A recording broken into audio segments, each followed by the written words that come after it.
Salutations, my peeps. This is your favorite first generation LordVucious Apollo Creed, doing something a tad bit different but still very, very familiar in my next playthrough series.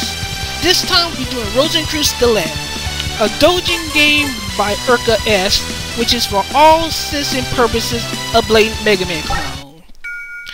Now, before we get to the main game, let's set up. What I'm about to do is do this playthrough via a replay state.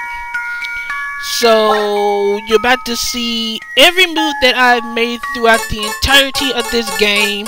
And as you see, nothing skipped. I don't use passwords in this game. I don't do passwords in my Megaman games.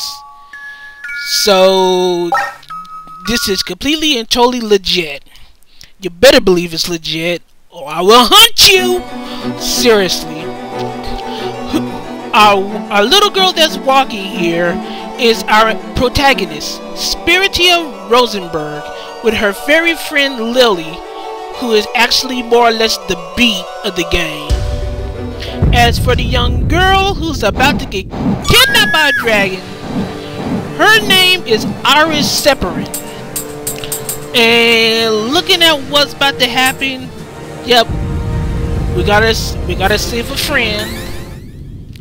So, as we do this opening stage, which is, for the record, an optional stage, I'm doing it because I like to show everything. Well, it's optional in the arcade mode. In the other mode, story mode, you're pretty much going to have to play this stage, as he gives light on the story, which I will not be getting into. Just know that the story is kind of interesting, but for those that don't care about story, who cares? Anyway, as I was saying, this game is pretty much, if I was to make a comparison, what little girls would be playing pretend if they use Mega Man characters as a base to play pretend, but not just Mega Man in itself, but use other video game references as well. Probably the most notable is going to be Castlevania, but there are many others in which these little girls be playing pretend with. So as I get through this short intro stage, we're introduced to one of Spiritia's compatriots and closest friends, Freudian Duval, who is pretty easy in this state. All she does is use her little icicles, which can be easily jumped over or slid under. And slid under, I mean the very first icicle. And if she is still in her firing position, after she finishes, she does an invincible slide. A few pop shots and she's done. Now, to the main game, as we deal with our first boss, who, let's face it, she's zero. She's the zero of the game. Rolla Seyfarth. And, oh goodness, forgive me for my pronunciations because this game uses blatant German.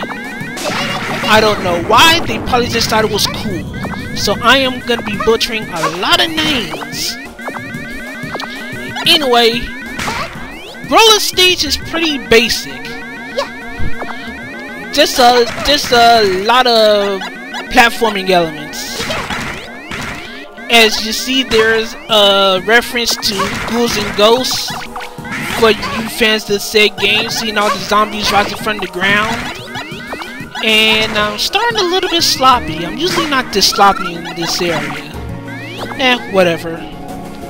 And here's our first mini boss, who pretty much throws balls from the top of his head and energy pellets from his eyes. Avoid all that stuff. Shoot it in the eyes to destroy it. Be careful of these dropping platforms. You can easily tell which ones are falling platforms by the differentiation in the color of the platforms. So, as we continue on, this this stage, and actually the entire game as a whole, has some very good music. I love the music in this game. I won't promise that I won't sing, cause some stages are very hummable.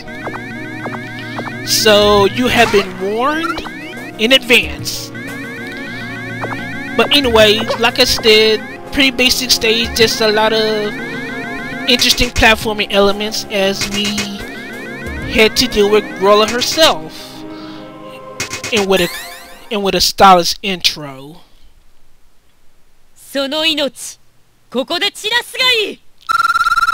Now, this fight is kind of complicated with the Buster. Well, I won't say complicated, but it can be a little tedious, as you pretty much dodge her wave attacks, which is kind of similar to Fireman in a way, without any that surprises from jumping above it. Meanwhile, when she reaches half energy, she throws 3 of them in 3 directions, and after firing them, she fires multiple piercing lasers, which you can avoid by either jumping or sliding. The Grola's Vert. Man, oh, you gotta have a hard time pronouncing these things. The Silberflugel 1, which is pretty much the item 1 in the game. And as I finally track down Freudia, this stage is probably gonna send some fear into newbies of the game, or actually some veterans.